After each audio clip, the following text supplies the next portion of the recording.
Thank you. Chimigwich. First, I'd like to acknowledge that I'm speaking to you today from the Serpent River Anishinaabeg territories in northeastern Ontario. And I'd like to first raise my hands to Virginie, who it was her idea to bring us together, Manu and Greg, uh, for a roundtable conversation about Indigenous inquiry and what lays on our hearts looking to the future. And it's through Virginie that we are able also to record this event and have it for our community and our students for the future. And I think that's a very special contribution. So I'd like to thank Virginie for that beautiful offering. And I'm going to begin with a flute acknowledgement of the four directions. And I do this in the spirit of our conversation today, because in a way we're collectively asking, we're collectively seeking, and through our words and actions and our good intent, trying to make together a possibility of circle to go deeply into the center or the heart of our work as Indigenous scholars and people who are interested in Indigenous work. And so it really is an honor for me to begin by acknowledging that we all are on the land and that we all are in a place. And this acknowledgement is for our places and our special relationship to place.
And I'd like to pass the it over to Manu for her offering and her asking.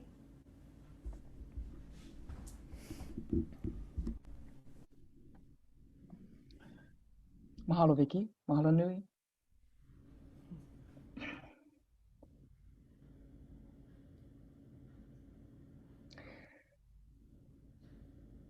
Alana kahi amoy, alana malie a oia iyo. He iyo kumu, he iyo lau. He iyo lono a ke aloha. E ho o ulu mai, e ho o ulu mai, e ho o ulu ai ka velina a ke aloha. A Ake akamai, ake akamai. Ake akamai.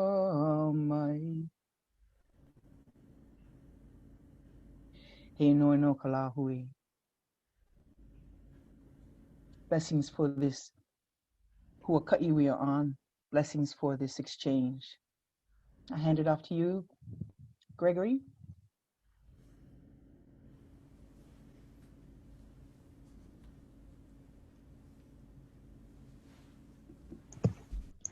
Thank you, Mano, for that beautiful chant. I'm going to go ahead and repeat the poem I shared during the sharing time because I think it is appropriate. For Pueblo people, poems are actually prayers, and many of our very similar to Maori and Hawaiian, very many of our chants are basically sung poems. And so I think that this particular poem that I recited earlier by Simon Ortiz, I think really captures this, the spirit of the circle, because it is really about the circle of life and an acknowledgement of not only our human ancestors, but also the ancestors of everything, all things, from the north, the south, the west, the east, the above, the center, and below. And so this idea of the circle, you know, is something that all indigenous people share. And I think it's captured well in this this poem. So again, let me recite it again in the prayer mode now, okay? Land and stars, the only knowledge, north, west, south, and east, above and below and all around. With knowledge of the land, we are existent. With knowledge of the stars, we are existent. Coldness and wind and the snow northward, mildness and mountain and the rain westward. Hotness and desert and the hail southward. Warmness and mesa and the sun eastward. Starshine and sky and the darkness upward. Earth source and stone and the light downward. Now this northern mountain we live. On the western peak we live. In the southern canyon we live. Upon the eastern mesa we live. Under the sky above we live. Above the earth below we live. We are existent within the knowledge of the land. We are existent within the knowledge of the stars. All around, below and above, east, south, west, and north. This is our prayer. This is our knowledge. This is our source. This is our existence. Always the land is with us. Always the stars are with us. With our hands we know the sacred earth. With our spirits we know the sacred sky. We are with the land and stars. We are with the stars and land. With offering all around outside, with offering all around inside. This is the knowledge we have. This is the existence we have. In thankfulness we give and we know. In thankfulness we receive and we know. Indigenous peoples have, of course, you know, the circle in common, and within that context is the whole construct of the sacred directions and the meaning of each direction. As it is experienced and understood by people living within a place. And so indigenous peoples, place-based peoples. And so while the and the concept of the circle is common, it is expressed west, of course, we know in Mano's land, it would be, you know, the island and the ocean and the sky. So wherever you are, you know, we are existent, you know, with regard to what the land gives us, what the land provides us, and we are existent within that complex web of interaction and so with that, the prayers that we have really evoke those thoughts and those feelings. It's an appropriate way to begin. Chimigwich, Greg. Thank you, Manu. Yeah. I'd like to just sort of introduce the conversation, and with two things. First of all, I was older when I came into the academy. And I came into the academy, arts were able to transform and heal. I worked as an art therapist. And I saw good medicine coming from people working with the arts, in movement, in visual arts. And in my doctorate, I studied the visual art therapy after being a movement therapist for many years. And I worked in holistic medicine. And when I came back to Canada, life sort of worked it so that I ended up in Oise studying holistic education and really trying to find my way in the academy. And there are two human beings that were on the horizon for me. One was Gregory Kayete and the other was Manulani Meyer. And I wandered through the academy with this horizon, in a way, this permission to look for and find my place within this work. And as I got older and ended up at SFU, they continue to be points on the horizon. And in our work with the students, they became important catalysts, ways of articulating that enabled something quite marvelous to happen.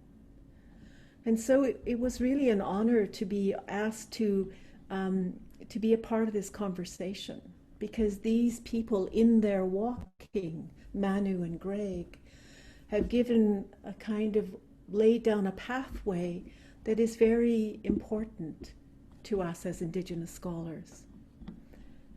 And then life changed for me. Many of you don't know, life got serious for me, and existentially serious. And as I was finding my way through this, my own healing, I became very aware that I was deeply interested in where we are today in our work. And what are the foundations on which we can enable profound and meaningful scholarship to act like medicine for our times? What Greg calls the rising of the Indigenous mind as an antidote for much of the misunderstandings that our relationship to land and all our relations have undergone. So I got sort of existentially spurred on to, what is it, if I was to look at the horizon, do I believe is important? And so on Monday, I came with this question to Manu and Greg. Given your long lives of walking this work, what have you learned? Where do you think we are? And where do you think we need to be going? And I said that from my heart to their heart. What is the work to be done now? And what can enable us to find that work?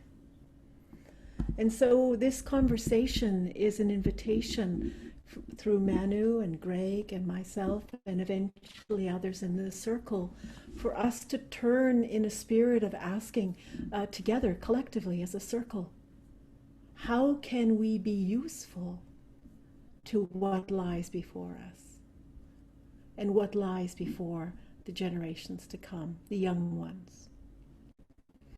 And so it's a large question, but I know respectfully from my engagement with Manu and Greg, they'll have a lot to tell us about this, have a lot to say about this. And it's really something that has been on my heart these last months. And so it's a way of beginning the conversation because it is an earnest seeking. It is a earnest longing that I share with my students and with those who I walk with in my family, within the community of the Academy. So Manu, would you like to begin, please? First of all, Vicky, listening to you speak reminds me of, the quality of what it is that, why we came today. And the quality of your search is my search. So the experience that you've just had in the last 6 months is an actual discipline of my own spirit and mind, and that is memento mori, remember death. And death is a stimulant for me. It's at the center of my knowledge systems, and it actually helped produce the years ago. And during that time, I was looking for so many things inside myself, and it's really fantastic to have you here, Greg, because Greg became a friend. So many wanga kuka ho'opono today, because it is my synonym for mutual self-understanding. So where am I today? I am a completely transformed woman. Because of these times, it feels like there's just enough time for that to keep releasing the kaumaha, the weight on clearer and clearer and clearer. So the topic, whether it's evaluation, research, pedagogy, transforming science, it doesn't form. And what they're teaching us now in Hawaii, what our kupuna are saying, they're passing that baton. Our elders are leaving us. And we're of the age. And I'm looking around, I'm like, no. So we have to understand the essence of what they're teaching us. The form changes, but the essence. So we're learning what the essence is in Hawaii. And that essence is at the center of Greg's poetry, of the Pueblo poetry. And that to love land and serve people can be found in research pedagogy and evaluative sequences. And when you love land and serve people, because it's a hologram, it's also serve land, love people. And so there it is again. They actually, the stimulant to the clarification of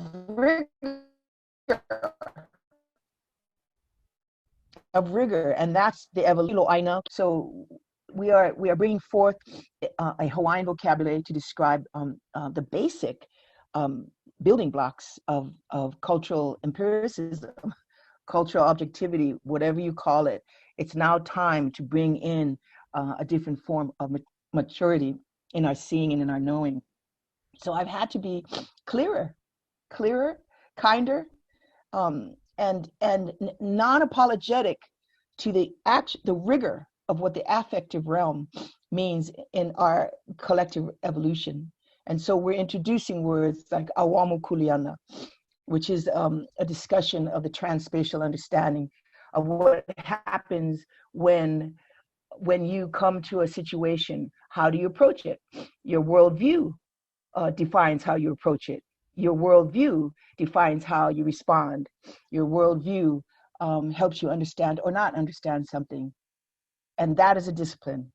And so in this discussion of indigenous qualities and research methodologies and evaluative tools, whatever the discussion is, we bring a holographic wholeness that has land at the center and the service to people at the center of that. Money, maybe laugh. But I love the rising of the indigenous in the mind. I've been watching it for 20 years now. And I want to say that when people call me anti-intellectual, they're using their understanding of intellect. I have a completely different understanding of intelligence.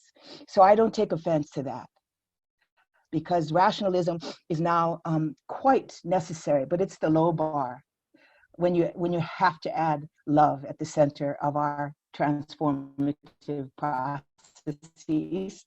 That is inevitable in the universe, inevitable, because indigenous is a synonym for continuity.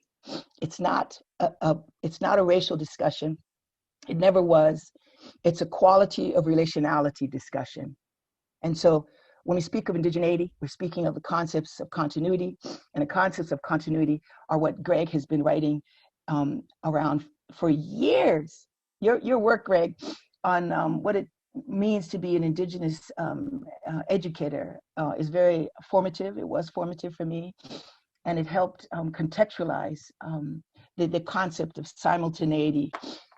And in simultaneity, we have it aloha aku, aloha mai, kokua aku, kokua mai, a'o aku, a'o mai. We have that in our language. We have these concepts. And it's also in spiritual traditions, religious traditions too. I have no qualms with crossing over, because religion is the bureaucracy of spirituality. We are about spirit. We're about the great-great-grandmother of religion. And so speaking in that transspatial, post-quantum, implicate order way is very basic to us. And that is the gift that our kupuna keep giving to us. Our elders keep giving to us. And it's scary to me that I'm of that elder age. It's scary. So, I better start being of service more and not just, intellectualizing. So that's why we're digging ditches and planting food. It's all I have time to do, is just really. So anyways, that's too general, I think, but that's where I am. I'm just healing with coconuts and making coconuts. I'm starting a coconut revolution to bring coconuts back into our consciousness here in Hawaii. So blessings to that question, Vicki. Thank you for that.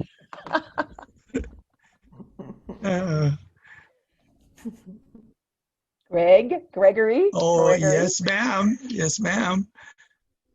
Well, yeah, just to respond to that, that first part of the question.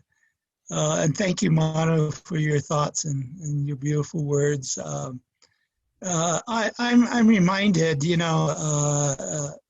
about the time when because I also came into academe, as it is called, academe, very, very late. I had already spent 21 years as a frontline teacher in an Indian school, the Institute of American Indian Arts, working with artists, being a self-taught artist myself. I had an empathy for them as students and also for the kinds of creativity they had. But I also had an empathy for the land and for,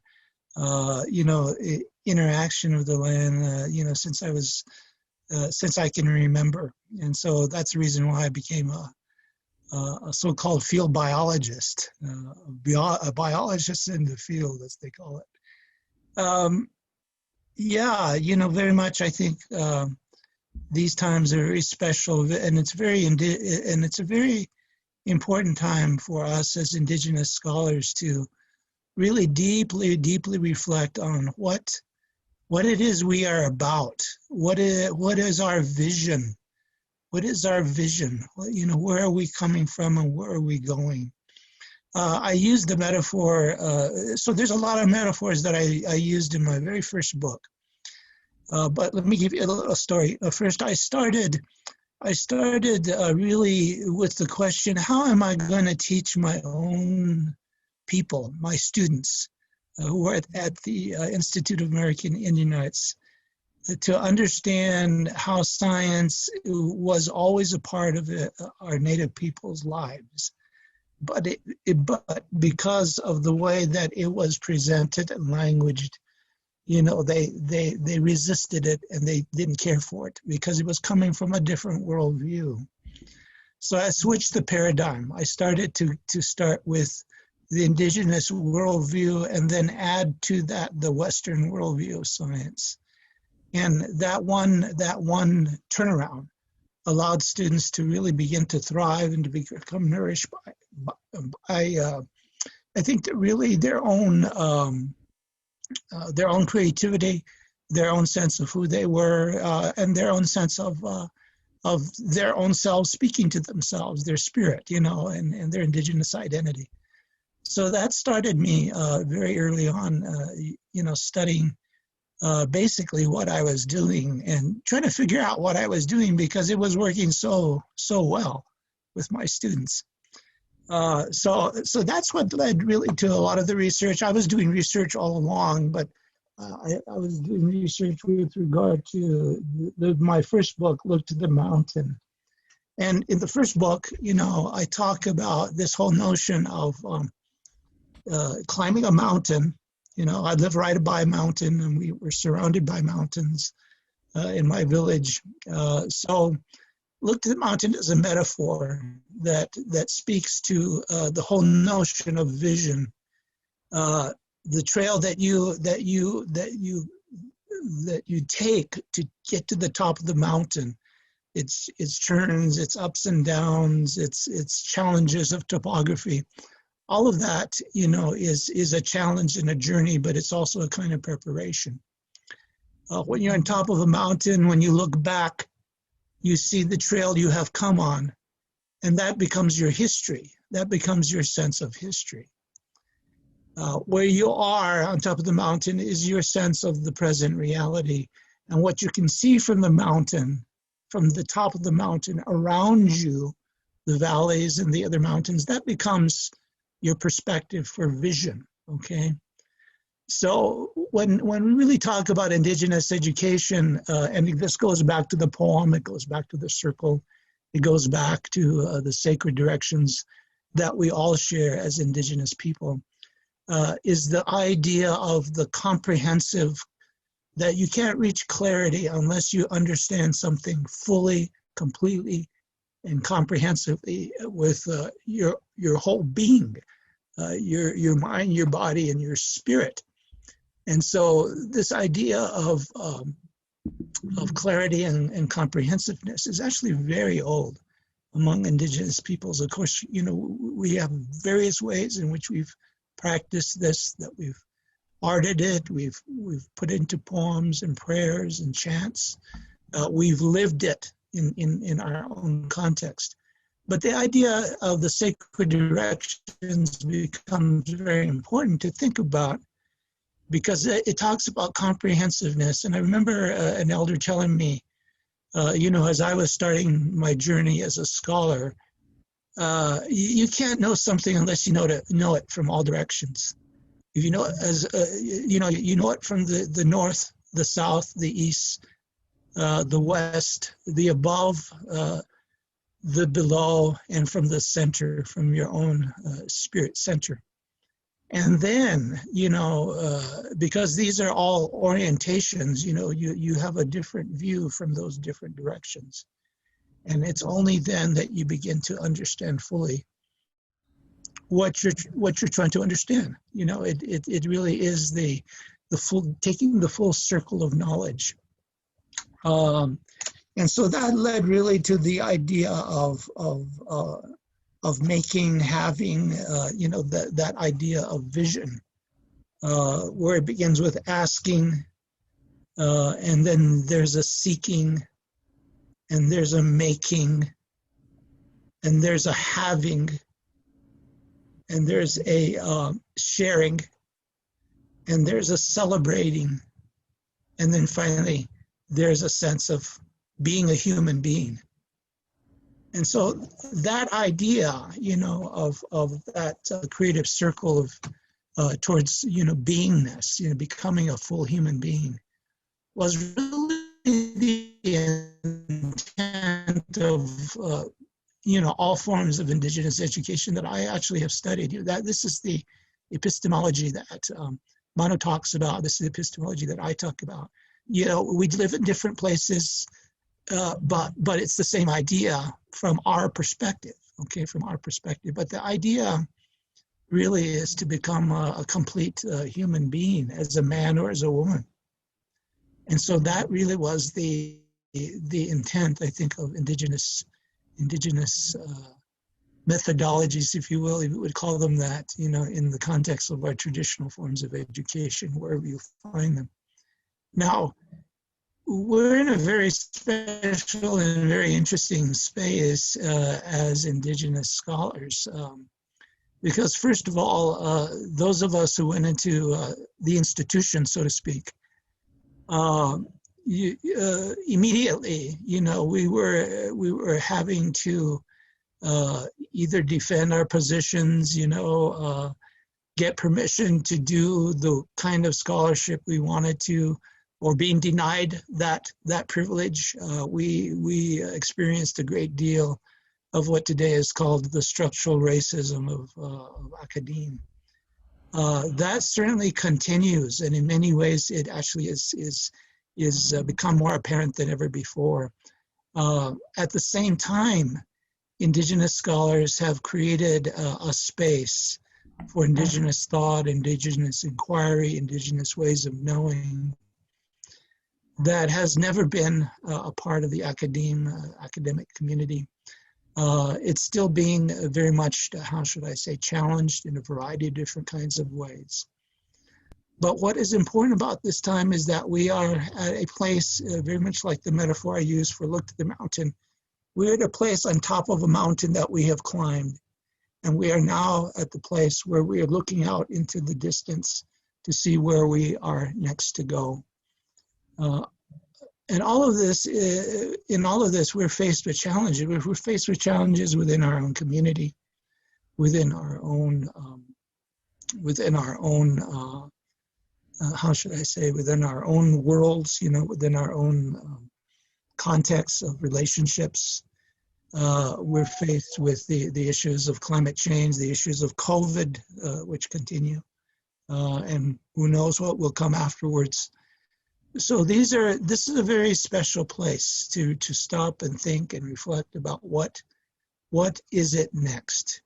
For those of us that are a part of the academe, so to speak, we have to think about, what is the future of Indigenous studies, Indigenous thought, Indigenous context in the academic community.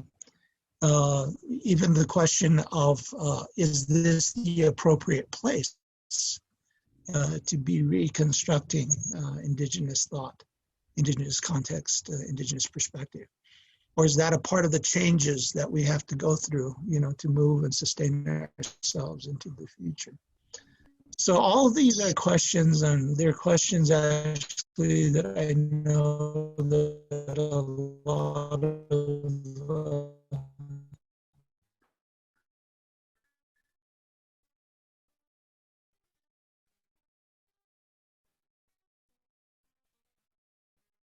the doctors students that answer of creative seeking. We're not we're another stage, you know, because that circle goes over and over and over again. So we're another stage of asking, and we're at another stage of seeking. And your questions, do you think we are going, Vicki? You know, these are very, very timely questions because you know, in retrospect, you know, again, I'm not so much from academia because I still engage it, but now from the outside, more as a critic than as a participant. But in any case, I do see that there is an importance that Indigenous scholars do play within the ecology, I guess you might say, of our social situation today, a contemporary situation, and there will be continuing to be a role that we play in some very important ways into the future, being two worldviews, and at the same time trying to understand with some clarity our own sense of who we are and where we want to go, and what is important to us, you know, as individuals, as creative individuals. So all of those things are going on simultaneously. But I think that Indigenous methodologies, now let me make a distinction. Okay, there is Indigenous methodology that is a response to Western academic methodologies and challenges, okay? There is, and that occurs almost uniquely within the sphere of academia. But there's another kind of methodology, a much more ancient, much more nourishing methodology that I think both Mano and I have spoke about, you know, through our work and through the work that we do with students. And that is a much more ancient, much more kind of deeper founded, if you will, kind of methodology. And again, I just gave you the north, the south, the east, the west, the above, the center, and below, and how that has can be used as a form of methodology, a form of research. The use of story and storytelling, the use of art and the symbolization and the representation of our thoughts artistically in its various forms. And I think now we're being asked to really represent our ideas and perspectives in the realm of science, and particularly in the realm of sustainability and ecology, and all of those kinds of areas, which we have much to represent, I guess you might say, much to contribute. But at the same time, we're working with a system that is extractive. It will extract your soul if you allow it to. It will cause you to get ill if you allow it to. If you're not careful, you know, it will cause you to lose yourself.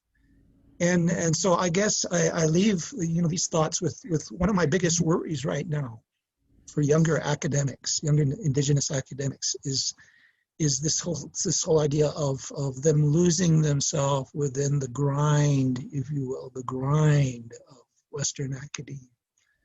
I say this because I have experienced and I have seen many an Indigenous student, you know, fall by the wayside because of this issue. It's an issue about being. It's an issue about healing. It's an issue that deals with the purpose that one has, the vision that one has for the work that you're doing in the context of academia. If you're doing this essentially, you know, for the career sake of it, then I have to think you have to really think clearly about that positioning. But if you're doing this, you know, because this is something not only that you have to bring forward, but also that it acts as a bridge, you know, back to your community or back to your people or back to some context in which you can begin to cause a process of healing to happen, then I think that's a good thing. And certainly this whole idea of sustainability as a people is a big question. You know, it was always a big question for each generation. And there's a book that has just come out. I think Melissa Nelson is one of the editors. It's called "What Kind of Ancestor Do You Want to Be?" And many indigenous scholars and writers and artists, you know, have contributed thoughts and perspectives to this book. But that'll give you an insight into what other indigenous people are thinking about the times that we're living in. But I think, Vicky, that's all I would have to say at this point. Let's see where we can go from here in terms of deepening the discussion. Thank you. Thank you very much, Greg and Manu. Manu, did you want to respond to Greg directly now, or shall I speak? I'm just happy to listen. No. I just love listening to you, Gregory. And Vicky, please, holomua. What I wanted to speak to now is a little bit how I understand what you just finished with, Greg. For me, the question is, how do we become the instrument and the song? Right? How do we transform ourselves so that we are indigenously, I don't know, I always call it washing my ears and, you know, rinsing my ears and washing my eyes, learning to read the patterns differently. How can I transform my humanness to be more indigenous to my place? And so this question for me is the instrument. I began playing the flute in search of my instrument, in a sense, because I woke up every morning realizing I didn't have the skills or the way of holding what I thought was important in my work in the academy. So I started to think, how do I remake myself? How do I take up an apprenticeship? So I started playing in my place and listening differently. I started watching, I started land-based practice and watching and rinsing my eyes to see what we would call what Earth is trying to tell us. What's the teaching? Rather than what's the interpretation, you know, but to be open in my heart, to have rinsed my eyes and my ears, and that my spirit would be available to the teachings. I didn't know what that meant. I felt like I was in an apprenticeship, and so the practice of playing in place opened me to place. I had to become resonant. I had to attune myself, and I had to get out of myself's way with the things that were hindering me perceiving and being truly present. And so I started, unbeknownst, Greg, doing this pathway of remaking myself through the activities of land practice, but also creativity. And so the question, I went north and I did a carving apprenticeship for 2 years, and I just put my head down and I did the work. And what I noticed is it worked on me. It worked on me. It did its work. If I turned up, it worked on me. And in this sense, I mean this very humbly. I don't presume anything. I was worked on. Were pedagogies, and that I had and others, we've lost our way of finding these pedagogies that would transform our instrument to be useful in ways I think that we're being asked for.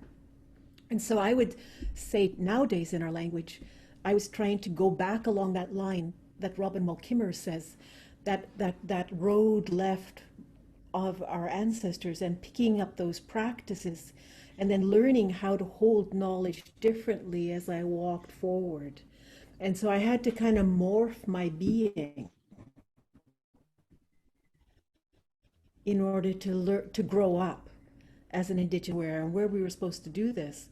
but this was on my heart. And I think that sort of is where you are leaving us at the end there. What is this deeply indigenous or indigeneity role in practice that can teach us how to be scholars, indigenous scholars? And what are these ways? So for me, land practice and making practice have become things that I invite from my students, because it gives them a place to do the work of creating an instrument for their scholarship, for what they, I think, are longing for, what we're trying to reach for.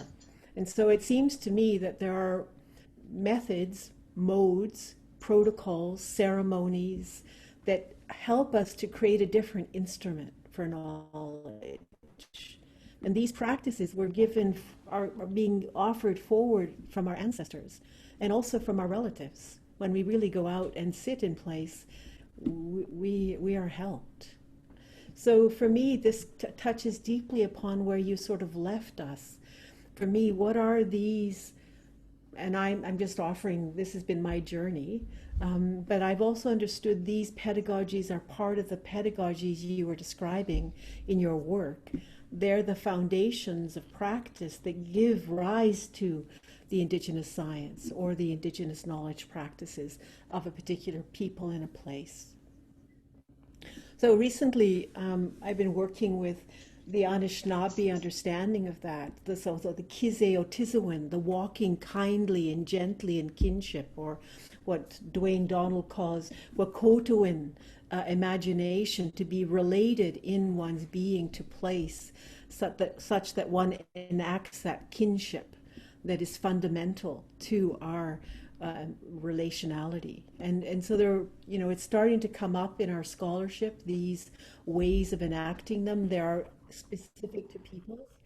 But recently I discovered a small community in Northwestern Ontario, Treaty 3, where I grew up. And they make this very clear. They say that the first is the language. It's like it gives the capacity, and that capacity was gifted by Mother Earth. It's a container that gives a container in the words for the worldview to be brought to bear or live.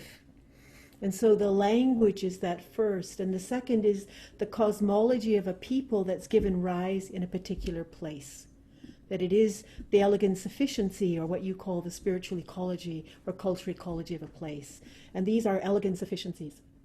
And then they talk about the knowledges that are created in the enactment of that relationship. So the indigenous knowledge, the indigenous science, whatever words we want to use. And then it talks about the practices that teach and are the carriers of those knowledges, and that the young ones should learn those practices, and that those practices create the instrument for perceiving in the environment, to recognize, to reciprocally recognize, as Leanne Simpson uses that phrase, to perceive the gift of the Creator in the other, and that the teaching is offered directly to us by the other. And so this practice, so that we become able to perceive our lands in ways that are sufficient to them. And so these seven are essential to grounding what I would call indigenous inquiry, or indigenous ways of working really from the ground up, or I don't know, in a way that is really woven through with what I'm learning to understand as indigenous or indigeneity in particular places, and to recognize it. I say this all as an apprentice. I'm merely an apprentice. But in the apprenticing, these are the things that seem to be aligning. And when they're offered forward through ceremony at the university or whatever we're doing, they seem to offer processes and places for the awakening of in another human being, for finding their scholarship. that the scholarship that is of them, that is indigenous to them and their worldview and their vision, what they came here to do, what the work they came here to do. And so that practice that was really indicated through your work, that work we presented as Indigenous inquiry in a program, and we learned those practices. We were on the land, we made medicines, we did those practices, and the elders taught us those practices, and people took up land practice, and and I witnessed profound transformation. So I guess these are just questions that are affirming to where you left off in the conversation there, Craig, is from what I've witnessed. It's so beautifully said. I was just thinking, Vicky, you just articulated in such a beautiful way. I think an amazing, journey and process. This is indeed what I was referring to, in terms of the circle and the 7 directions. The idea of orientation is what came to me, as being one of the most essential components, I guess I wouldn't say components, but essential essences of what traditional forms of education, were trying to relay, I guess, to convey to us, and we as because many of these traditions, of course, unfortunately are no longer with us. So they have to be revived, they have to be, but along with being revived, they have to also be understood for what they really were. And now it's our journey to carry it forward, and then with hope that the newest generation, will heed and respect and have responsibility, to carry that forward as well. So it is indeed always about continuity, about sustaining the people through time and through generations. I think that. That you're doing, you're just on the right track, in the context. Now, of course, just as I would have had issues, also you probably have had issues with the institution itself, with the Western institutional worldview, and maybe even some indigenous peoples who have kind of internalized that worldview as well.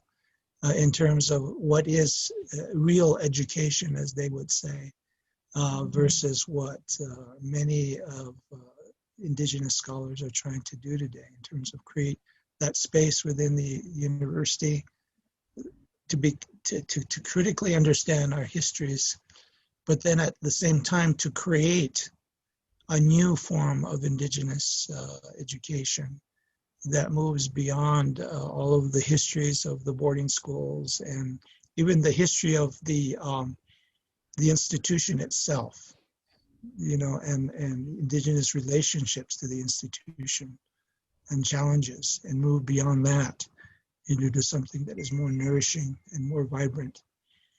And I think that indigenous forms of knowledge, indigenous forms of education have the potential to do exactly that, and not only for ourselves as indigenous people, but for everyone.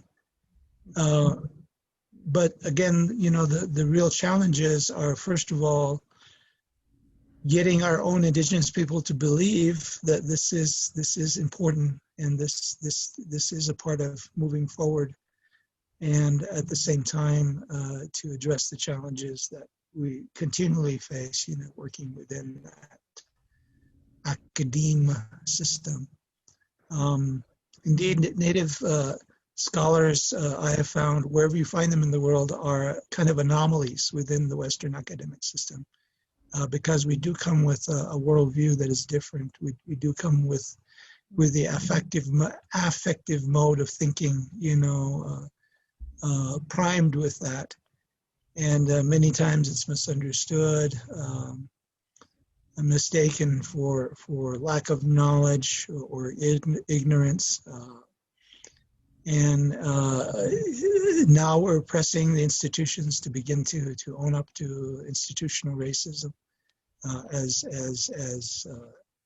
as they have practiced it. And I think that's why there's room for more thought and perspective that can come into this whole notion of what is the indigenous.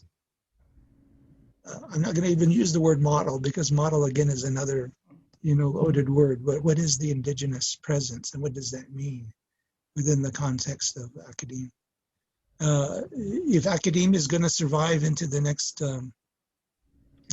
generation, it needs to change significantly, even for those who are Western students, or students who are coming from Western cultures. This is also a call from them. So I don't know, Mana, what you might have to add to that. All right, you two romantics. Right. I'm going to throw a wrench into both of you, okay? Because I'm an island girl, and Kona and Hilo, come on. Don't even talk to me with 18 inches of rain. I've got 210 inches of rain. So my geography shapes my knowing. And when function is at the center of it, even your good model, your good idea, your good thrust to uniformity, we just go, no way, Jose. So there's got to be principles under these ideas. And the principles, of course, you infer, but the concept of standardizing those principles is a no-no when it comes to continuity and indigeneity.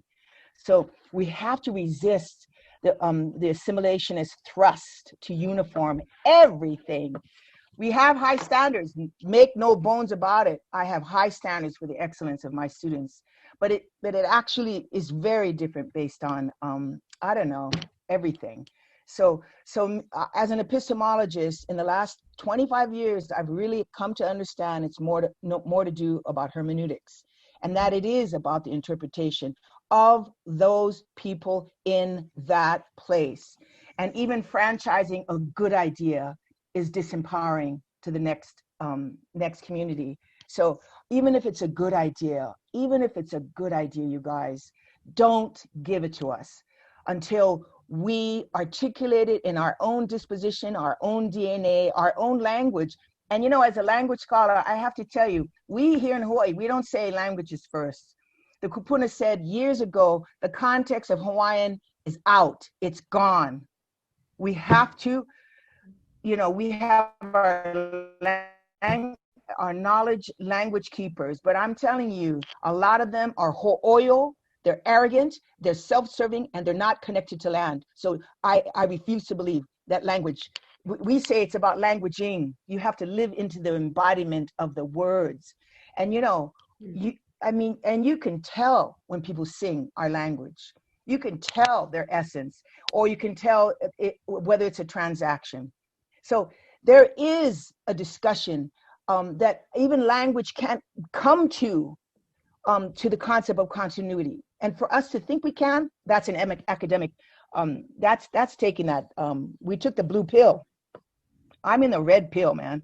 We're in the, you know what I mean? Come on, you guys, you can't take the red pill and say, or take the blue, I don't know, whatever it is. You can't stay in the matrix and say, we're out of the matrix, but let's use this vocabulary. Everything is up. Everything is changing. I give the universities, I don't know, another generation before they completely collapse with irrelevance and in the inability to respond accurately to the needs of our time. So makahana ka ike, we say, makahana ka ike. By my actions, teach my mind. By my actions, teach my mind. So we have the discernment to even understand the difference between na and ike. I mean, like, that is basic. Na is to look, Ike is to see.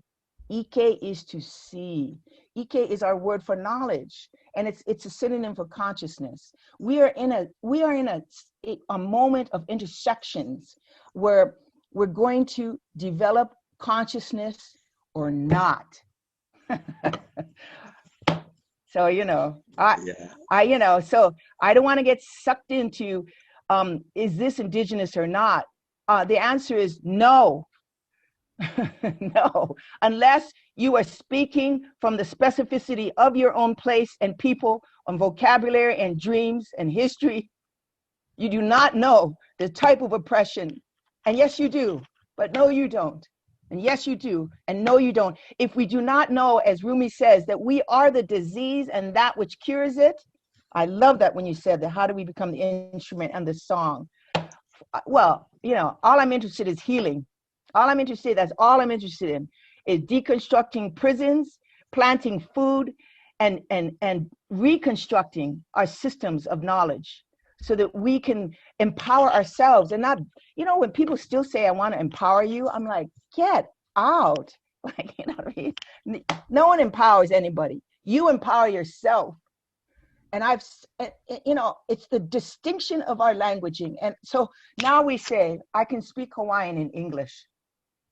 And we have to articulate the essence of our core, of our kupuna knowledge is found in any language, but it's mostly found in how we serve others and how we love land. And how you do it is definitely your kuleana. It's definitely your responsibility. And I cannot tell you how to do it. I can't even tell you to do it. I can't even tell you that's an important thing to do. Because you know what I mean? Who am I? Who are you? We say when people come into our territory, "O vaila oi," who are you? And then if you don't know me, like, how come? If I don't know you, there's a reason for that. This is an island. There's a reason for that. And so even conflict of interest is ridiculously thin and flimsy around integrity. So now we're developing statement of relationality. Because, in an island setting, we know people, and you know what I'm talking about. So I don't mean to be so animated, but I really can't sit and develop another model that will develop an ego-centered state of somebody. I mean, I'm in a room, and most people turn to me and go, "Can you say the prayer?" I'm like, "What? Just because I'm Hawaiian, am I the holy person in the room?" No. You know what I mean? Everybody has spirit. Everybody embody the goodness of the good path. Embody it yourself. I'm no holier than anybody else. No. And so when we create that structure, then we develop a type of ego. And I've seen it. I've seen it in academia. I've seen it in my community. No, I don't see it in my community. Everybody knows. You don't give the pule over to that uncle. He's just waking up over, a buzz. We know how. So the intimacy of each other and finding who we are. And, so I honestly, so Vicky, I know we want to develop some kind of methodology, but it is an oxymoron when you come to indigeneity. It is an oxymoron, because even some of my favorite processes are from students and from beloved family members, that they rock up and they won't say a word, and they'll do their thing, and then they'll leave. You know what I mean? And their process of alomakawai, of reflective honoring of that event, is because of what they've done, not because of what they think they want to do. Makahana Ike, by my actions, teach my mind. Too much thinking. I swear I'm too much talking. Sorry.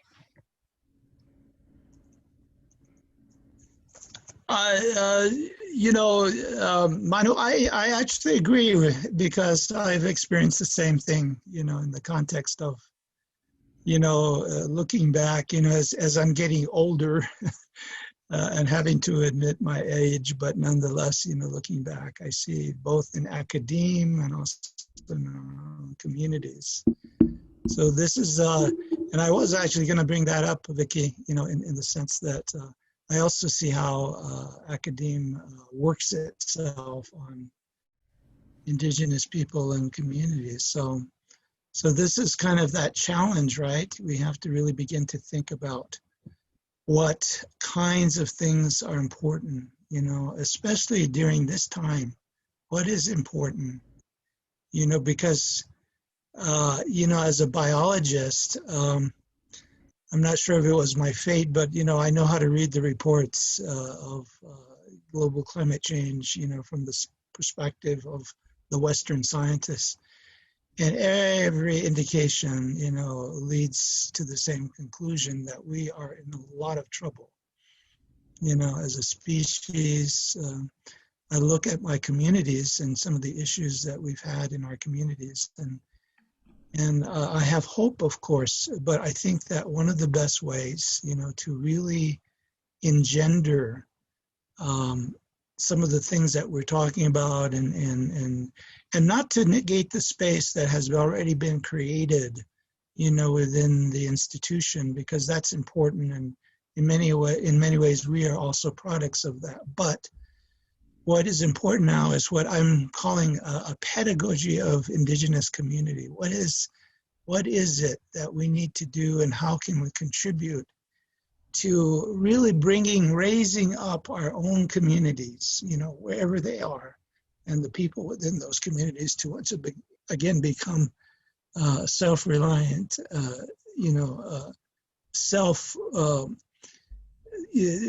to apply their knowledge within the community setting in ways that nourish all. And I think that's basically what Mano is saying also, that really the community is the message, the community is the medium. And one of the kinds of things that you'll find when you actually study traditional forms of Indigenous education, that it was always, always, always about community. It was always about the perpetuation of community into the next generations. And if you read that book, Ancestors, what kind of ancestors what kind of ancestor do you want to be? A lot of the artists and the writers and such who were invited to write something for that edited piece are saying kind of the same thing.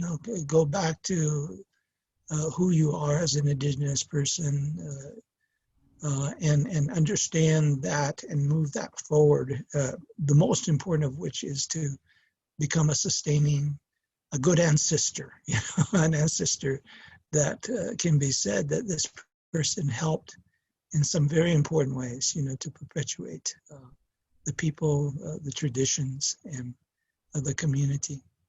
And I think that that is in and of itself, that practice of doing that becomes a lesson to be learned and to be modeled, if you will. I'll use the word model, but in this context, I use it, by others, but in their own ways. So I think that it's very much a time, as I said, we really have to make some decisions now in terms of which directions are we going to go. And I do worry about our Indigenous communities because, we have to really get back to our own basics, to move forward with our own basics, and those basics are community. The love of land is community, as Mano has said, and care for each other, and care for the land. And so those are the things I think that are going to move us forward, and sustain us and make us better ancestors. So I don't know, Vicky, those are Beautiful. Thank you, Greg. deeper thoughts. Yeah, Manu, do you want to respond quickly before we open it up to comments and questions from others, just to responding to Greg's words just now, or? Thank you, Vicky. That's okay. Greg, way to go. That's what my response is. Yeah.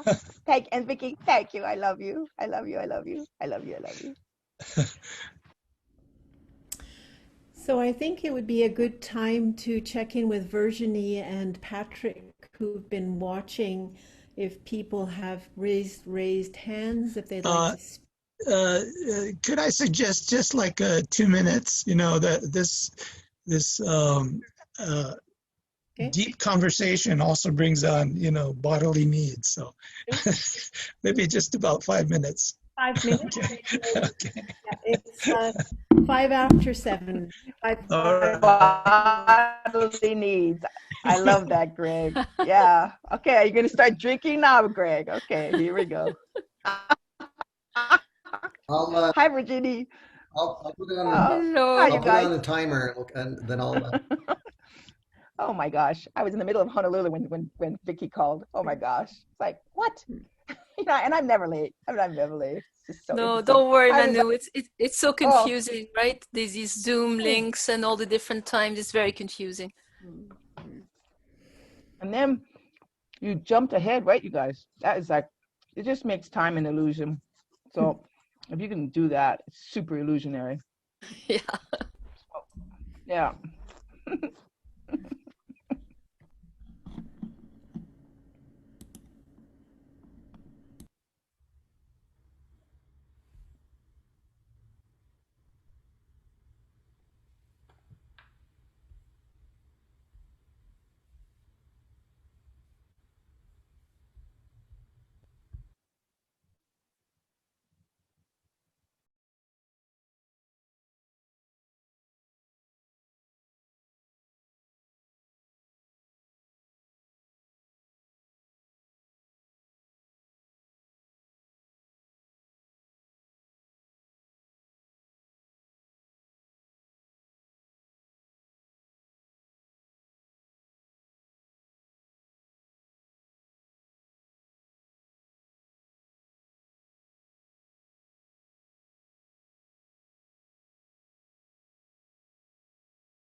So how are we doing, Patrick? We ready to move into more of a So, dialogic?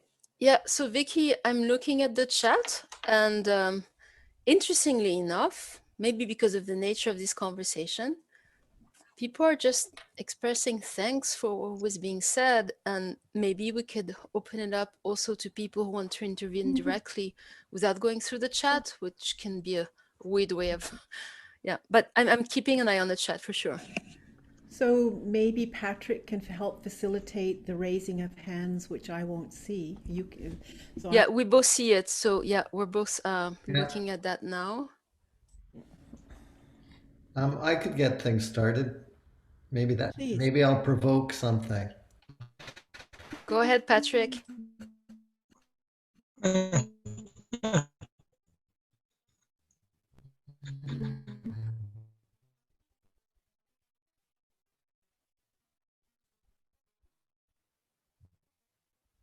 So Manu wrote this down, and that really caught my attention because I don't often write anything down, but I wrote that down.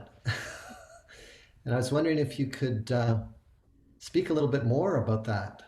Well, And also if Vicky and Greg could respond to that too. I'd like to respond by asking you what you think it means. What I think it means. I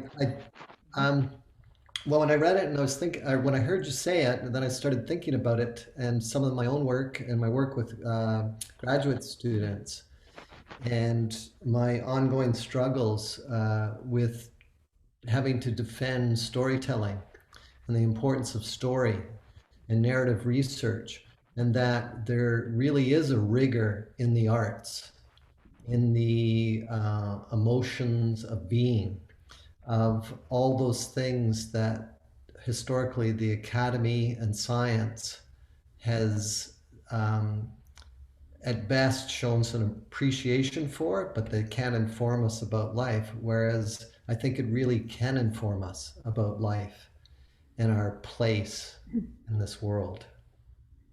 That's what I think. That's powerful. That's powerful. And now we have to be clear because science is about power and control. We need the science as it is currently. This is not a pissing on science, but the rigors of the affective realm are about the process and the function and the purpose of mo'olelo, of storytelling. Mo'olelo for us, the very word mo'o, as Kau'i knows, it is our synonym for continuity, succession. Mo'olelo is story.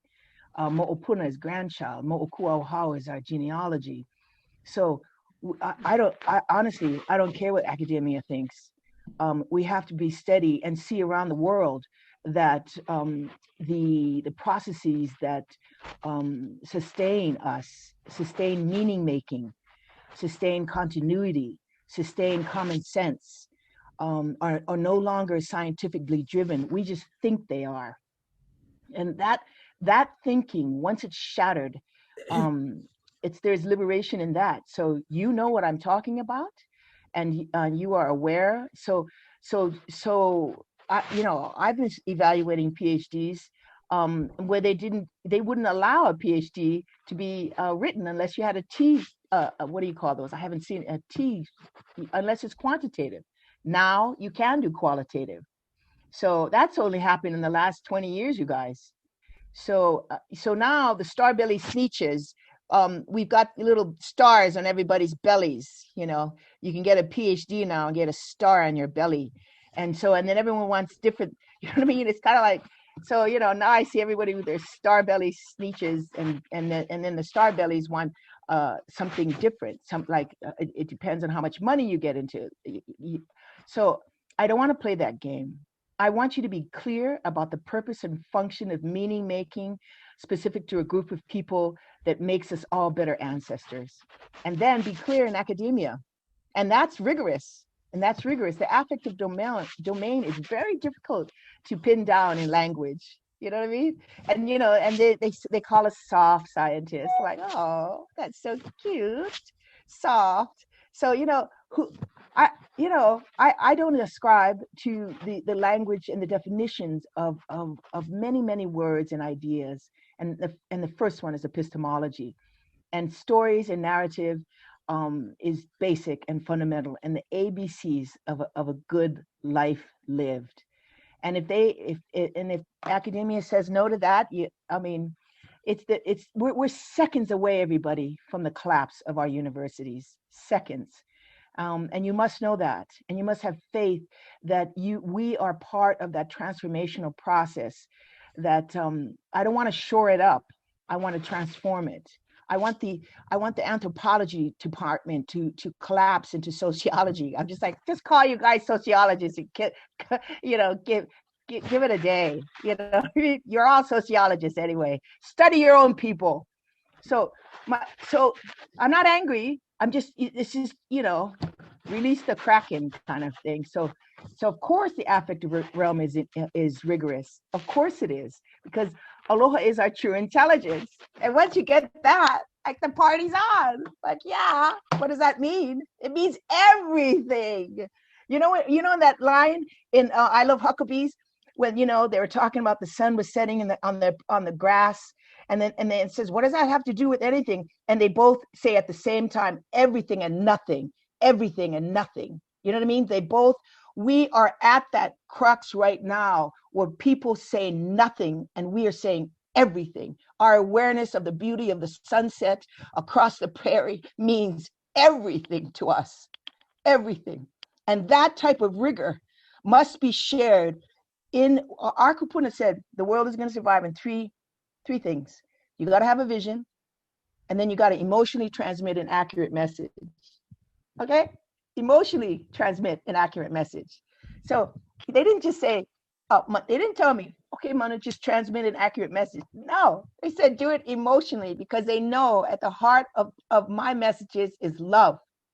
And when you can emote that affective realm, it pops from my head into my heart, and then you and I share that together. And so that's the type of sharing that can't be quantified, but it certainly can be experienced. And that's what I mean by the rigors of the affective realm. And you want to know the third thing that Uncle said is going to change the world? You got to develop telepathy. We call it Ike Papa Lua. So yeah, and I said, so how you do that? And he laughed like, you think I'm going to tell you? That's no way. You got to figure it out by yourself. Anyways, thanks for that question, you guys. Thank you. Mahalo. Mahalo nui.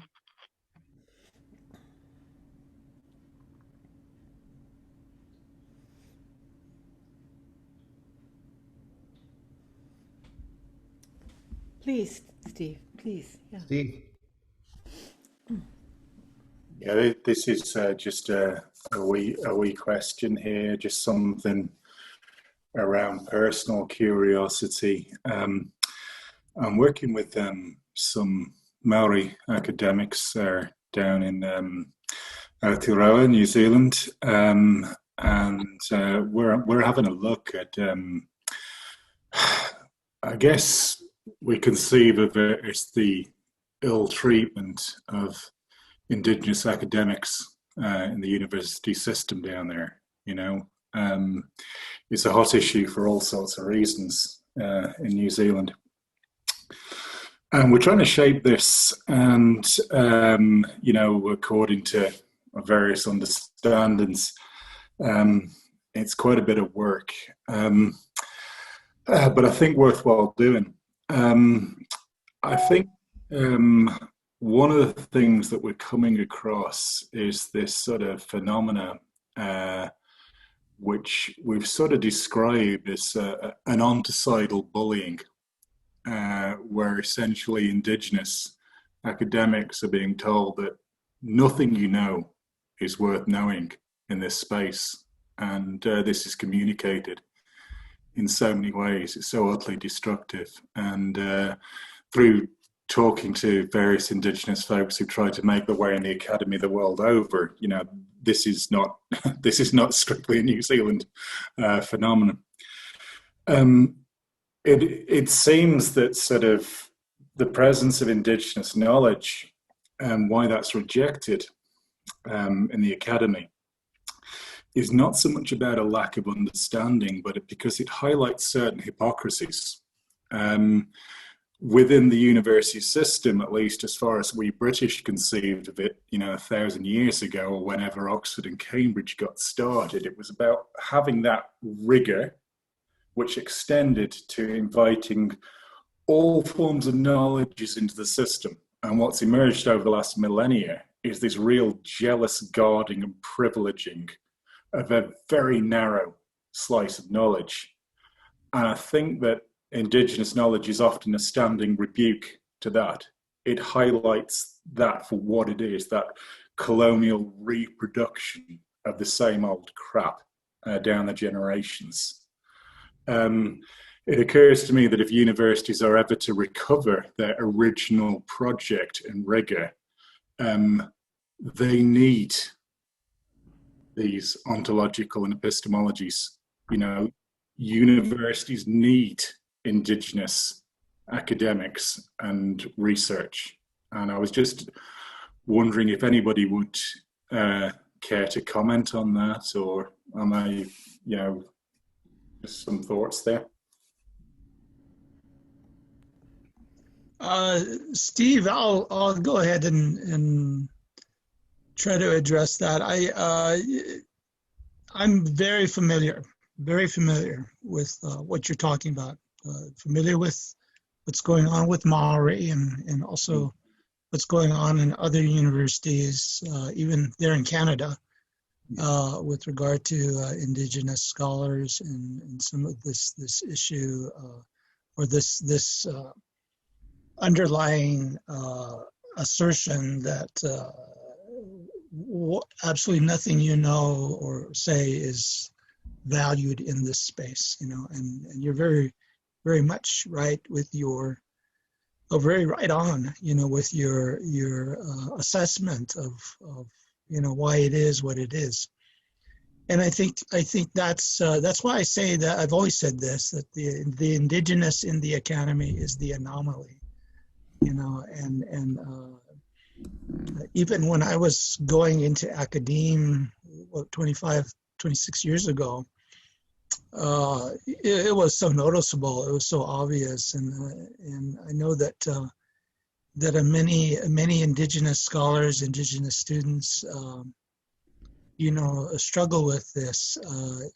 The reason I wrote or edited the two books, which incidentally has a Canadian publisher, Native Minds Rising and also Sacred Journeys, is that those students were, some of them former students of mine, doctoral students.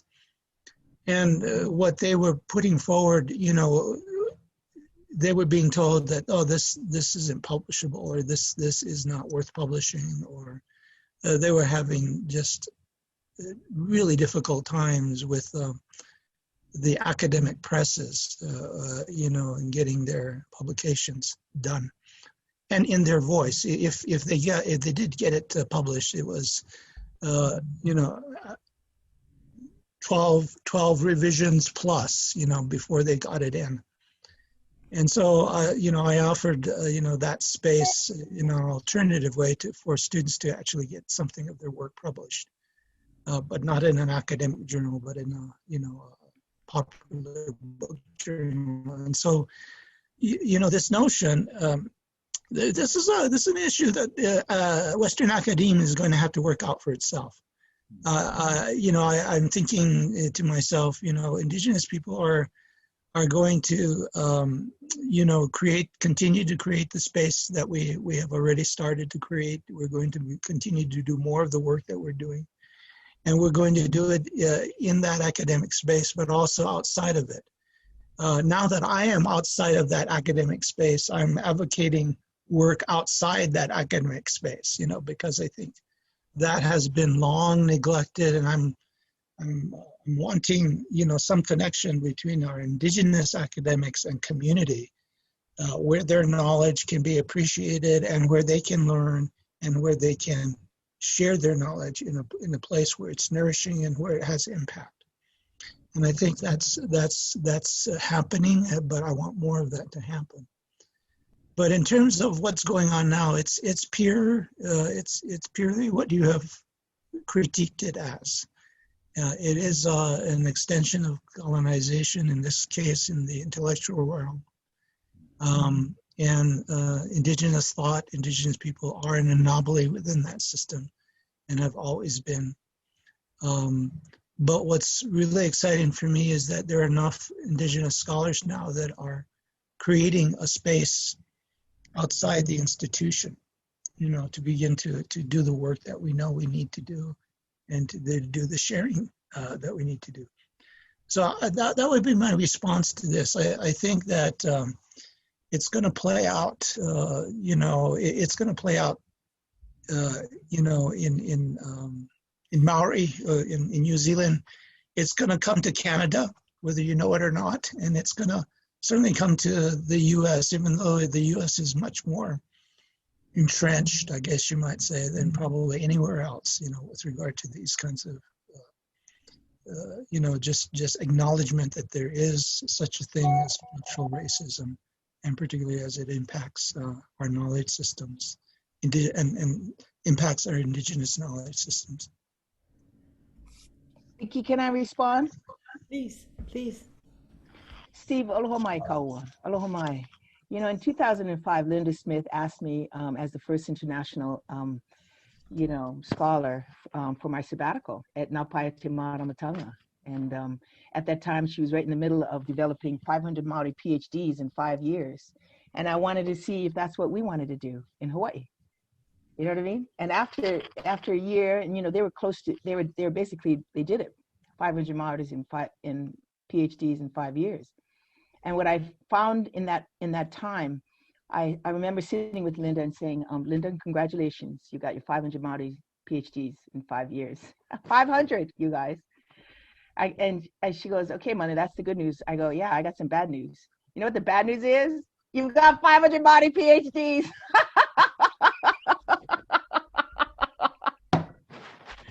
Yeah, and I saw it, and I was in the middle of it, and so, you know, and then I was hired at Te Wānanga Aotearoa, the Māori university with 35,000 students. And the difference between a Wānanga and a university is, I don't know, the difference between night and day. So Steve, the good news is they don't see us, you know, and the better news is we have a response to that. And you know, the cacophony in Aotearoa is more sign of the collapse of universities. So I just really wanted to, and I know all of those guys. So you know what I mean?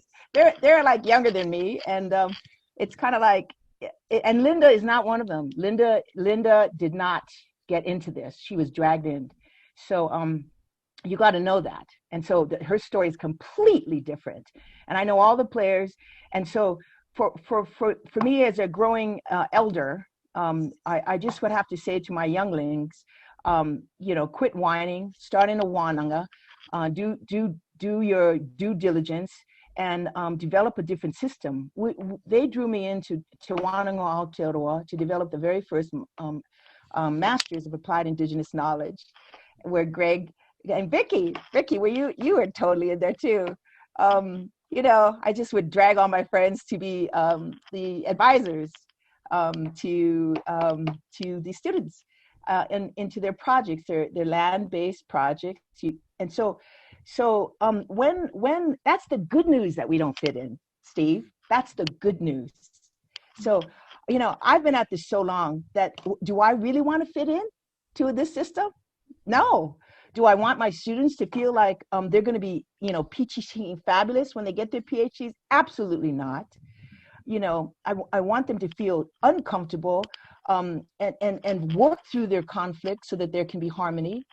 But yeah, I just have to tell you that there's more to this than meets the eye, and the complications of how we get along with others is way more valuable than whether or not we've got 1, 2, or 3 really sour apples in a group that you know, because honestly, I've been in here for 30 years. I've had to become a professor, because their education professors at my university were so ridiculously racist. You know what I mean? Like, oh my God, they weren't even interested in anything Hawaiian. So, okay, I had to step from my coaching position to become a PhD, so I can, transform education in Hawaii. We did so many things. We did this, we did that. It's the same. So now we're doing community. Greg is on a gold mine, because if we are not, the community is the only thing society can't control. And it's our power. It's our power on button, our community. And so, but do we have communities? Who is your community? How are you helping your community? What is it? They taught me years ago that it was not about global change, it was about contiguity, specific changes in your community that you are helping co-produce. So mutual emergence is really the key here. And if it's not happening at a university, there's a reason for that. You know what I mean? But once you step into Wananga, and there's 3 of them, Te Wananga o Aotearoa, the largest at 35,000, Te Wananga o Awanuiarangi, the only one that offers PhDs at Whakatane and a lot of places, and that's about 3,500. And Te Wananga o Raukawa, over up in Wellington area, it's about 2,000 people. And so Maoris, they're dedicated. They're dedicated to Ike Te Ao Maori. They are dedicated. And the guys that are in the mainstream universities, and they're going to struggle, because British, you guys are relentless. You're relentless. And you have a type of quality that is honorable. And I evaluate lots of Maori PhDs, and they're in a, they're in the washing machine right now. We call it the kai ahi ahi, the point right at the ocean where the shore or the waves. And you got to go out and start surfing in the waves, and or you're just going to get mushed. And I don't really know the specifics, except I know the players. And I just have to tell you, there's more to this than meets the eye. Okay, Steve? And I want us to not get drawn into another's worldview unless you know your own. Mm. And and Maori, and they are unique, and we are their tuakana.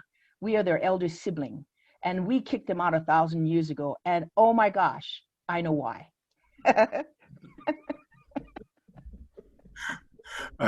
Just as a matter of interest, Manu, the main collaborator I'm working with is part Hawaiian and part Maori.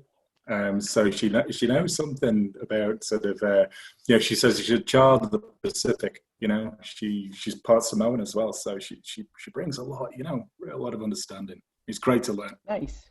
Thank you. And thank you for the learning you've given me as well, Manu. Yeah. Mahalo.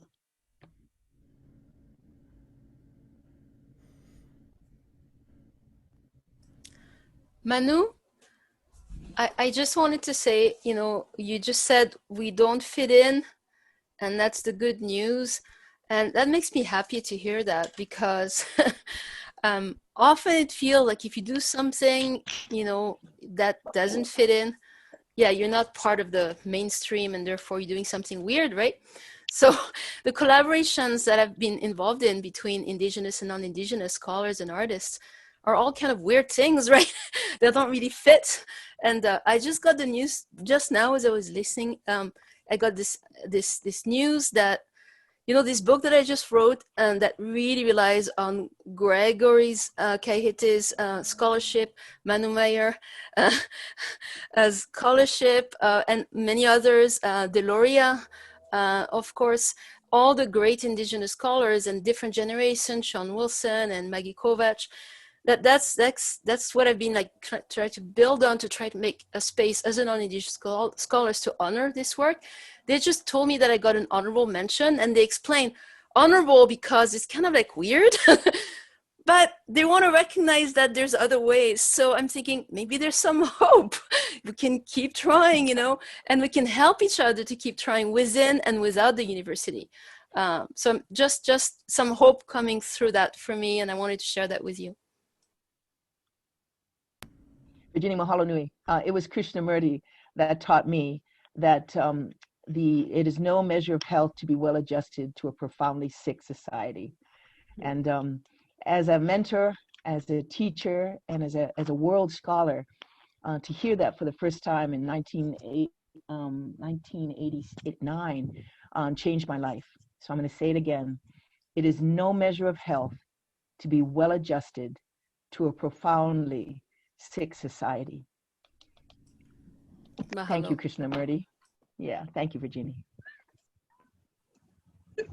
And one would say the extension would go to the university as well. So, as I said, a comment on community is the medium and the message.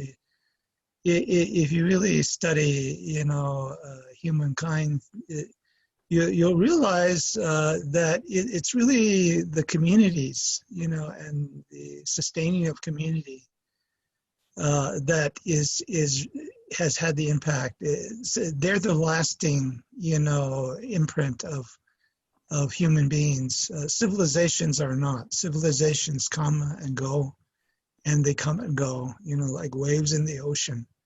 But it's really the community the human community that has sustained and remained, and has evolved, through time. And that's why communities become really especially important at this time, because the issues that we face, can't really be handled just by individuals.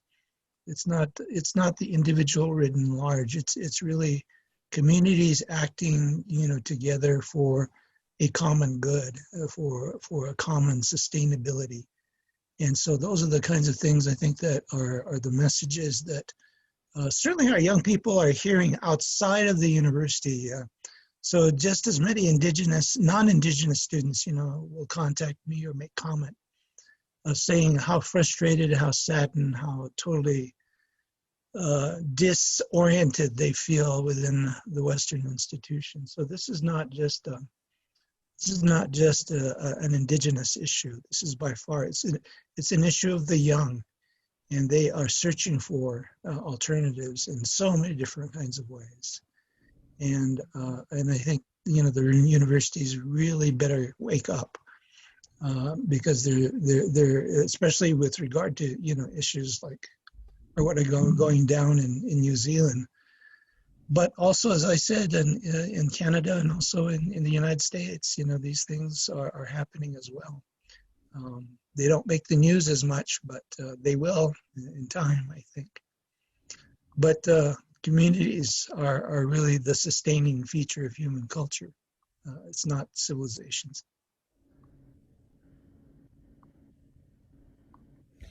I'm just going to offer maybe a different take on this, just because of what I've witnessed. So we're talking about institutions that have particular relationships to knowledge. And what I've understood in my work is that there are many, as you highlight, Greg, that are in what I would call cultural discord with the time or the cultures into which they are born. And so they're looking for other ways of understanding the world than the worldview that is offered. And so I think that is more common than we give recognition to. And so in education, we often have students who don't feel at home within the cultural norms of the worldview in which they grew up. So they call it cultural discord. And that cultural discord is common because they come from many, many different cultures and many different orientations and life experiences. And so what they have in common is they don't find home within the particular way of understanding being human today. And so I find that often the indigenous ancestral teachings offer them a way of looking that opens an inquiry for them as to what are the other ways that we can understand being human, other ways of understanding our relatives, other way of even understanding community. And so I think, and this happens, yes, within these institutions, but and so I witness it's a kind of a double edge, and it goes back to Manu's You know, Leanne Simpson calls it reciprocal recognition, and it's when you can see in the other that which you know from your own journey. And it may be actualized in completely different ways, another landscape, another worldview, another way of being human, but you recognize it because it has resonance with your own. And that's the gift of the Creator in you. You see it in the other. And Manu's work with hermeneutics was for me like a saving grace, because I could see that part of what we needed to develop in the capacity is the capacity to perceive with and through the various worldviews, and to be okay with that. That we perceive the locationality and our own locationality, and that we have that ability to sit in the circle. And for me, that sitting in the circle and perceiving the diversity is beautiful. And it's, and I perceive it in my students because they are existentially impelled to look for an alternative. And that existential journey is part of their inquiry and what they're trying to be useful to. And so for me, I've found that I'm more interested in the capacity, because our understanding of fixed knowledges is kind of limited. But the ability to perceive how that lives with a person, or is a particular expression of what you see in the fire when you sit there, and what you see of the fire when you sit here, and what you see when you sit over here. And I feel that's more what I'm finding young people or teachers, educators are interested in, because they have a young generation that is looking for something different. And that is very clear, even the way we understand children in our classrooms, or however whatever field we're working in. And so for me, this, you know, it's a little bit in the work of someone like, you know, we have Robin Wall Kimmerer, and then a few last month or a month before, we have Suzanne Simard and Finding the Mother Tree. And so we have these two people speaking about the natural world, one from who's grown up with the Western indigenous or Western understandings and has come over to embrace the indigenous. And we have an indigenous scholar who's walked through the academy and has these, you know, various ways living within them as a capacity. And that's sort of what I see, you know, as two-eyed seeing as a pathway to many-eyed seeing, is that in the institution, I perceive people looking beyond the institution within the institution. Because that's what we have. So we have to make it useful. And this capacity of, you know, Dwayne calls it ethical relationality, that we perceive it and we can work with it with a kind of kindness and kinship, even when it's in other forms.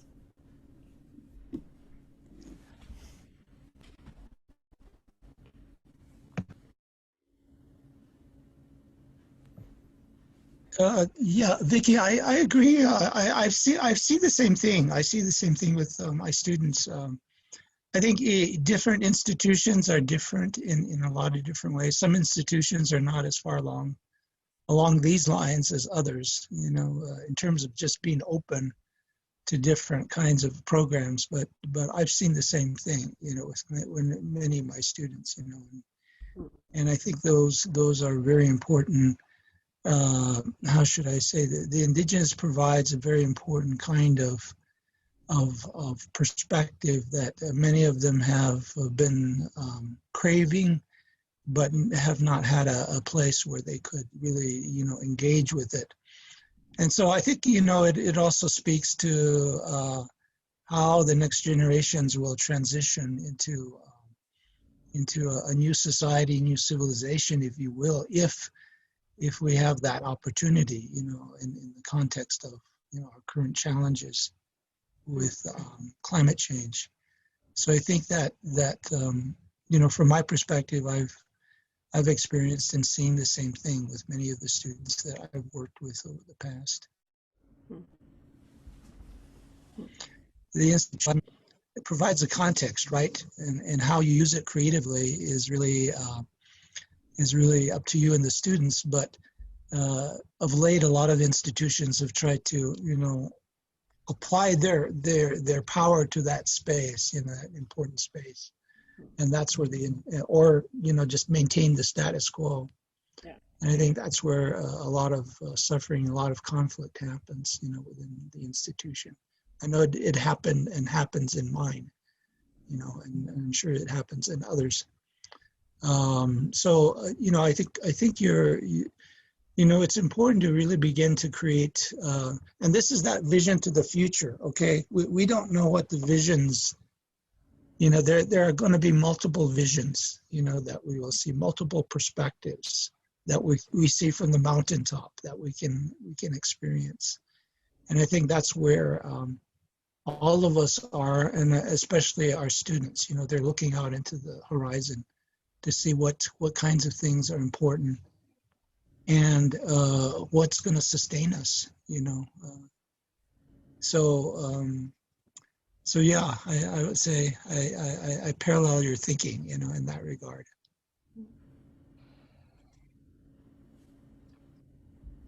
Vicky, my students have always searched for meaning. I've always searched for meaning. The search for meaning is not a non-Indigenous or Indigenous, it is a search for purpose in our lives.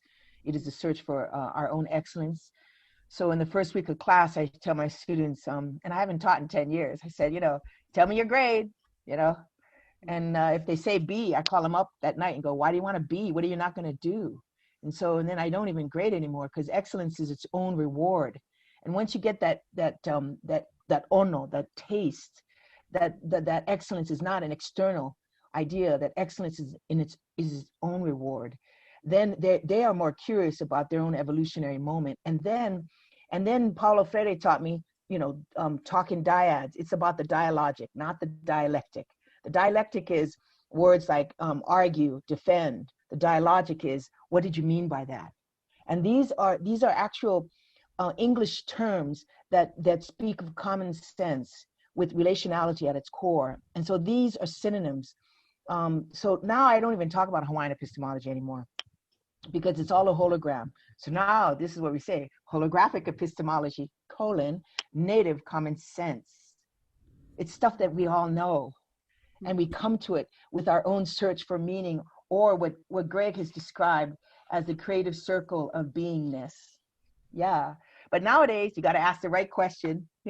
Western people are like, every question is worth no. There's some really stupid questions, and the more we have to go, toward stupid questions, that you're gonna get a stupid answer, or you're gonna get a flimsy answer. We got to ask the right questions now, not nostalgic, placating ones. We've got to ask the right questions, and that's coming from kupuna.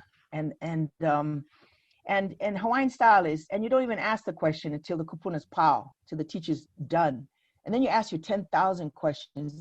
There's a process to this.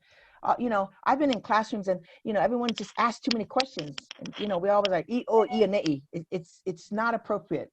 Hawaiian style is mukuaha, don't say nothing until the kumu's pau.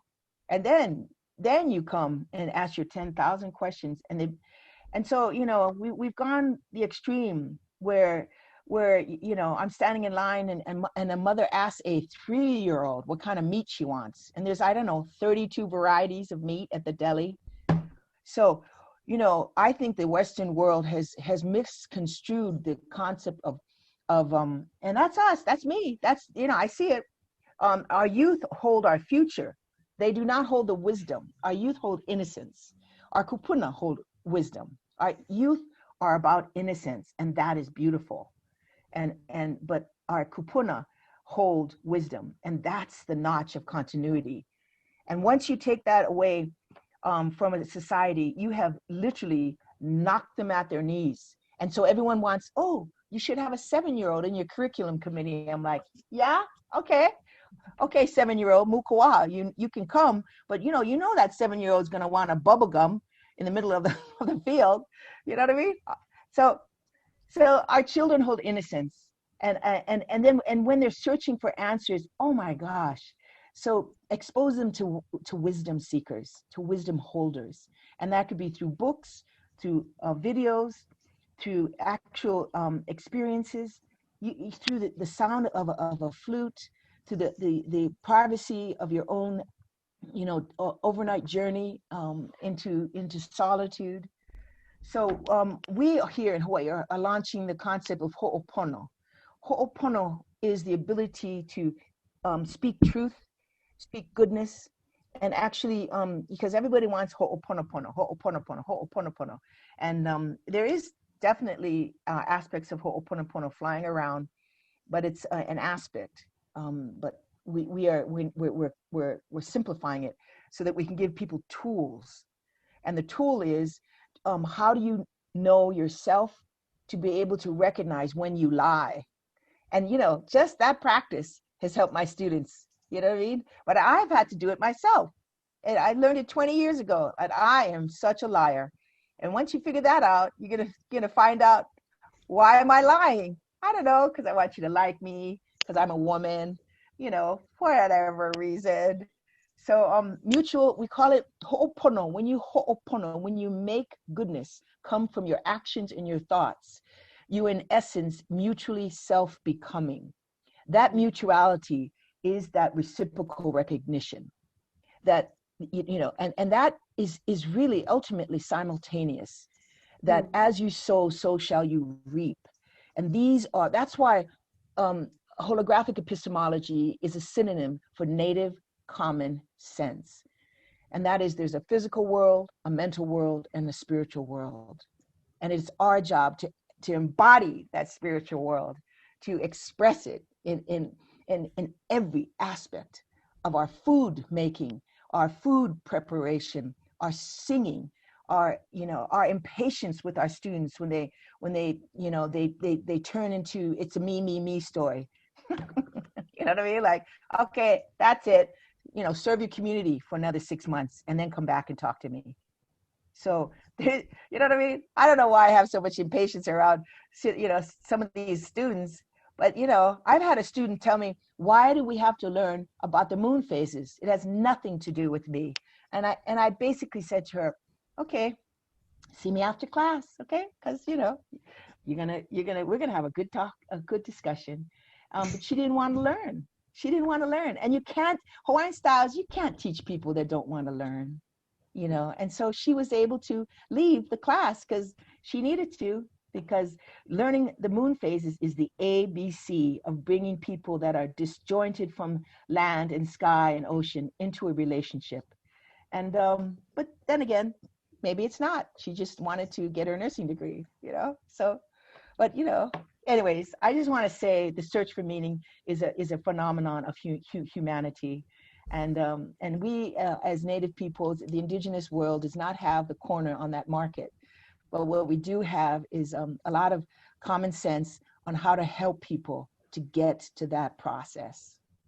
And ceremony is key. Ceremony with land, and feeding people. Yeah. Thanks, Vicki. Thank you, Manu. Thank you. So I'm aware of our time here, and we don't want to go into the wee hours. Also respectful of our beautiful guests and their words. Is there anyone who would like to say something or ask, or Manu or Greg want to speak a closing word?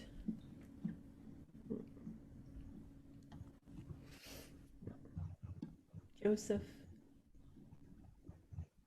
I was just wondering, thank you for the teachings. There's so many teachings in here. It's like I'm listening to my elders. It's beautiful. We've, kind of gone through that whole process of being colonized, going through the institutions. And I see it so clearly, it's like it's reversing. And it took a long time to get there. Because we can't really often change a system, but the system can be changing its viewpoint towards indigenous people or people of other ideologies. this is a song that it's always good to close, or at least have some kind of way to retreat. That's how we do it at powwows. That's how we do it in the sweat lodge. We send the spirits home. We've invited them ancestors, and so Buko, kakiwichik, they got to go home. Apo, go and snow, or they might get kind of lost in that place that you've invited them to. So kakiwi haman. So you have to sing them home. And this is a song that I received along with two other artists in London, not London, in Toronto Island. And it's about, there's an ancestral ground there, that little island, and people came from all over, the Haudenosaunee, Anishinaabe, the tribes all gathered there and do their ceremony, and they would leave. That's all they came to do, was come to leave. So this is the way it goes, So they came to visit me, and they said, "Don't disturb anything. Just do what you have to do, and go home." And I had to go back to Saskatchewan after that. But they were very strict about that. They were just do your thing. Way hi-oh, way hi-oh. Way hi-oh, way hi-oh, way hi-oh, hey, way hi-oh, way hi-oh. Way hi-oh, way hi-oh. Way hi-oh, way hi-oh, way hi-oh, hey, hey, hi-oh, way hi-oh, way.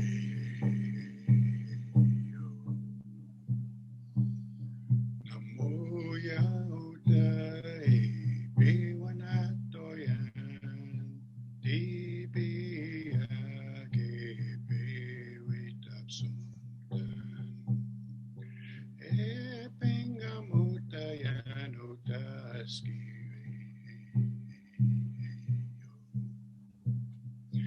Way hi-oh, way hi-oh, way hi-oh, way hi-oh, way hi-oh, hey, hey, hi-oh, way hi-oh, way. Namo yaudai, biwanatoyan, dibiake, bewitapsundan, epengamutayan utaski.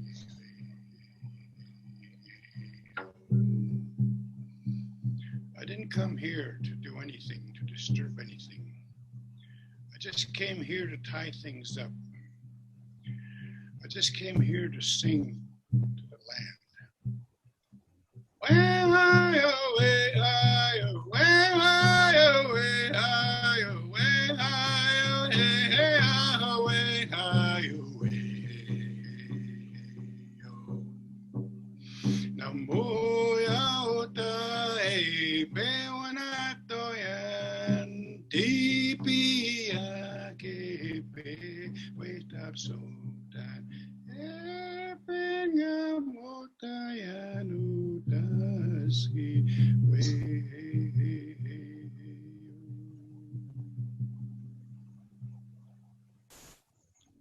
The Damskat now, greetings.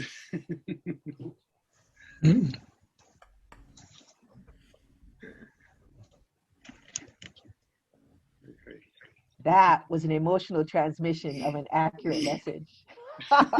Thank you. Thank you, Uncle. That was fabulous. So, wow. Wow. Fantastic. Fantastic.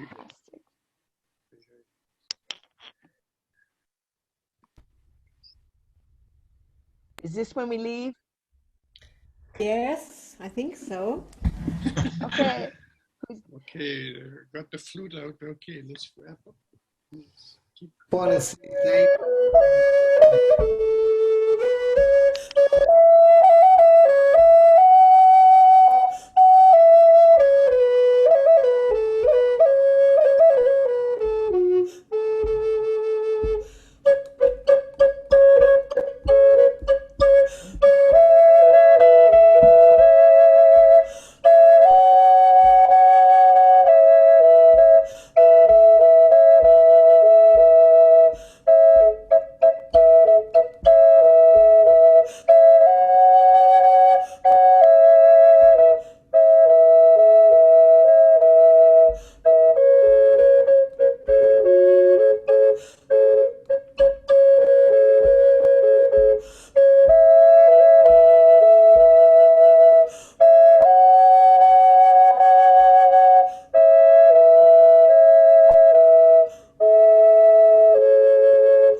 Mahalo, Vicky.